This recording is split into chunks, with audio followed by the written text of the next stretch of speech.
Even though that they were producing some really nice size shoots for me to enjoy, I had to go ahead and get rid of these brassicas to go ahead and prevent the issues that were going around, and I didn't want it to spread around in the garden.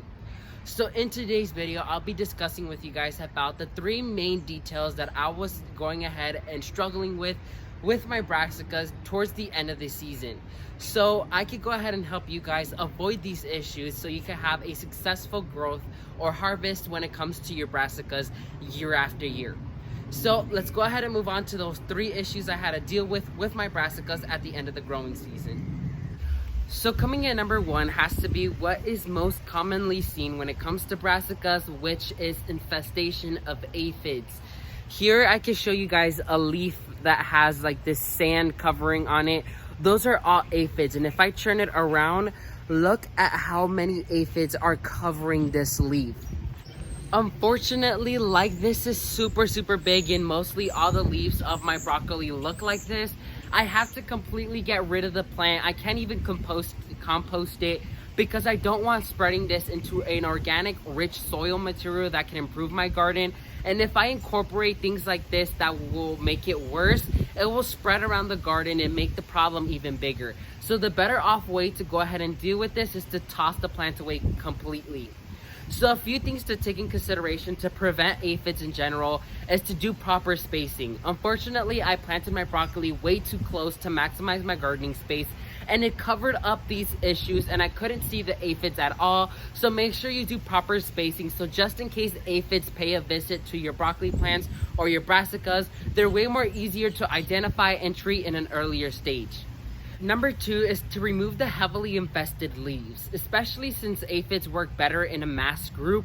By removing heavy amounts of them, it will make them more vulnerable and weak, and you'll be able to take control easier. If you're a gardener that tends to use insecticides or sprays, especially by removing a high amount of aphids and then spraying your plants, it will allow your aphids to die more easier and not allow them to repopulate, which is what they do best.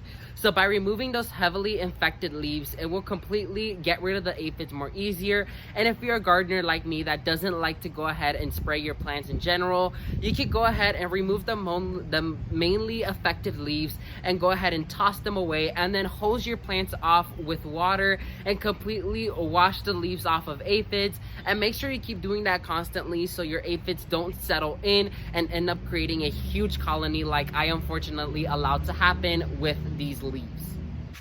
So something else I dealt with in my garden with my brassicas is rot. If I show you guys in there, it's completely rotted, and pretty sure in the middle it's rotted as well. So like, I didn't do proper spacing and the leaves are really big. It covered up the fact that when I cut my broccoli, it had a little well in it, or a shallow little hole in it, and when it rained here in South Florida, it settled in there and it didn't have a chance to evaporate due to these leaves covering it, and it ended up rotting the middle of the plant, and it introduced flies and making my garden smell bad, and it makes the plants weaker and more vulnerable to aphids, like what happened in this case. So to prevent this, when you harvest your really nice broccoli head, I would recommend covering this with plastic or with a rag to make sure that no water settles in there, and then that wound is able to callus over nicely without any problems. So unfortunately, like, I wasn't able to capture that. This happened and it just completely made things 100% worse in the garden. So make sure you prevent this by going ahead and covering those fresh cut wounds with something and allowing it to callus over before removing it. Another issue I dealt with here in South Florida with my broccolis this year is the temperatures got way too hot really rapidly. Especially since it's the first week of spring, our temperatures has been rising rapidly. We're in the high 70s and 80s, and even one day we went up to the 90s.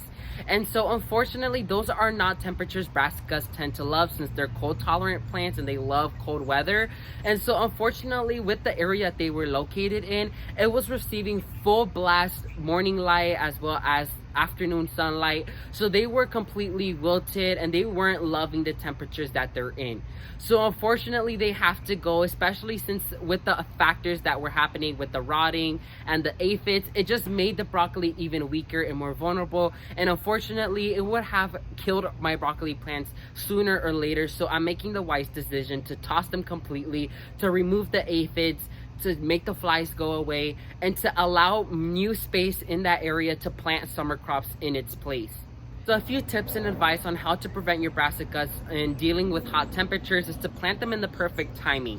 Make sure you check up your location in this last frost date, as well as when it's going to start to get hotter. And you should have an idea on when the temperatures are going to start rising to the point where brassicas are not comfortable in. So we're really sure with brassicas, they tend to like to be planted in the cold period of times, and they're actually able to withstand a very light frost.